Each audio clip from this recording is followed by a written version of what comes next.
Hello बच्चा, आज हम जानेंगे हवा का नाक या मुख से निकलने के आधार पे जो प्रकार बता दिए गए हैं तो वो कितने प्रकार से हैं। तो ये चीज ना वैसे एक समस्या वाली है, थोड़ी सी ज्यादा नहीं कहूंगी, पर बच्चे जो है इसमें थोड़े भ्रमित हो जाते हैं। देखो किस तरह से हो जाते हैं कि आपका क्वेश्चन आता है निर्नुनासिक वर्ण बताइए।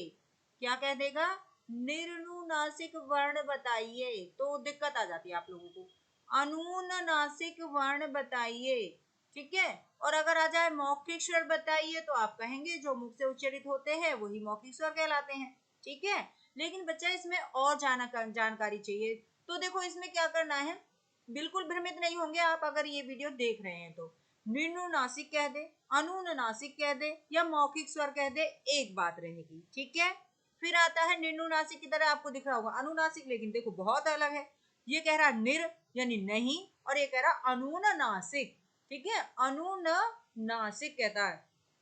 तो अनुनासिक का क्या मतलब होता है अभी बताती हूँ। एक होता है नासिक्य वर्ण, तो नासिक्य वर्ण का क्या अर्थ होता है देखिए अभी समझ लेते हैं। निनुनासिक, अनुनासिक या मौखिक, तो जिन वर्णों के या जिन स्वरों के उच्चारण में हवा मुख से निकलती है वो क्या कहलाएंगे? निर्नुनासिक, अनुनासिक या मौखिक, ठीक है। स्वर या आप कहेंगे वर्ण, ठीक है बच्चा। अच्छा, जैसे अब ये कौन कौन से हो सकते हैं, तो जैसा अब ईश्वर के लिए कहा हमने, तो कहेंगे आप छोटा आ, बड़ा आ, छोटी, यानी कि क्या चीज है? जो हवा जिसमें केवल और केवल मुख से निकलती है, यानी नाक का प्रयोग नहीं किया जाता है, वो कहलाएंगे आपके निर्नुनासिक, यानी बिना नाक से हवा निकले, ठीक है। केवल मौखिक यानी मुख से ही हवा निकलती है वो कहलाते हैं आपके निर्नुनासिक, ठीक बच्चा। कोई दिक्कत नहीं है, सेम यही याद रखना है। अनुनासिक का क्या मतलब है? तो ये कहता है अनुनासिक का मतलब है कि जिन स्वरों के उच्चारण में हवा नाक व मुख दोनों जगह से निकलती है। अब इसमें क्या है, हवा नाक और मुख दोनों जगह से निकलेगी, वो क्या कहलाएंगे? अनुनासिक स्वर कहलाएंगे बच्चा। कोई दिक्कत है? नहीं है ना। अब देखो क्या है, तो नाक से कब निकलेगी? तो जब अंग की बिंदी लगी होगी, ठीक है। तो चंद्र बिंदु वाली मात्राओं में आप कहेंगे किसी भी वर्ण पे लगा दे, जैसे छोटे आ पे लगा दिया मैंने, बड़े आ पे लगा दिया, ई पे लगा दिया, ये कहीं भी लग जाएं ये चंद्र बिंदु आपके, तो आप कहेंगे वो अनुनासिक स्वर कहलाते हैं, ठीक है बच्चा। अच्छा, क्यों? क्योंकि देखो केवल आ था, जब केवल आ था तब क्या था? तब ये मौखिक स्वर था। लेकिन अब इस पे चंद्र बिंदु लग गया तो ये क्या कहला? अनुनासिक, यानी कि मौखिक प्लस में क्या हो गया है? नाक क्या से उच्चारित होने वाला वर्ण भी आ गया है, तो ये क्या कहलाया? अनुनासिक वर्ण कहलाया, ठीक है बच्चा।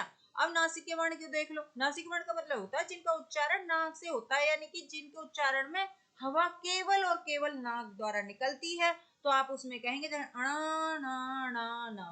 देखो बोल के देखो, ऐसे लगेगा नाक से बोल रहे हो आप लोग, ठीक है।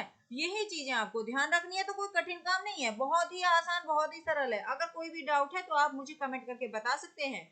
और वीडियो अगर अच्छा लगता है तो उसको लाइक करिए, सब्सक्राइब करिए और अपने दोस्तों में शेयर करिए, ठीक है बच्चा। तो देखो एक बार फिर बता देती हूँ, आपको यही बातें ध्यान रखनी है। निर्नुनासिक या अनुनासिक कह दे तो मुख से हवा निकलेगी, केवल कहां से? मुख से हवा निकलेगी, ठीक बच्चा।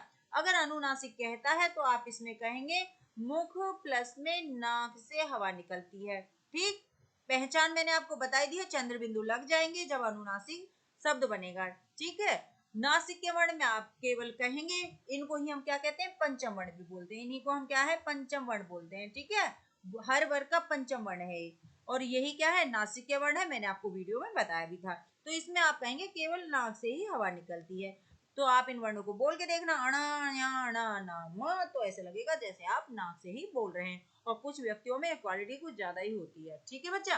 तो बस इतनी ही बात थी, ज्यादा कुछ मुझे आपको समझाना नहीं, आप पहले से ही बहुत होशियार हैं। और इसी के साथ मैं आज आपसे विदा लेती हूँ, नेक्स्ट वीडियो लेके फिर उपस्थित होंगी, तब तक के लिए धन्यवाद, थैंक यू, नमस्कार।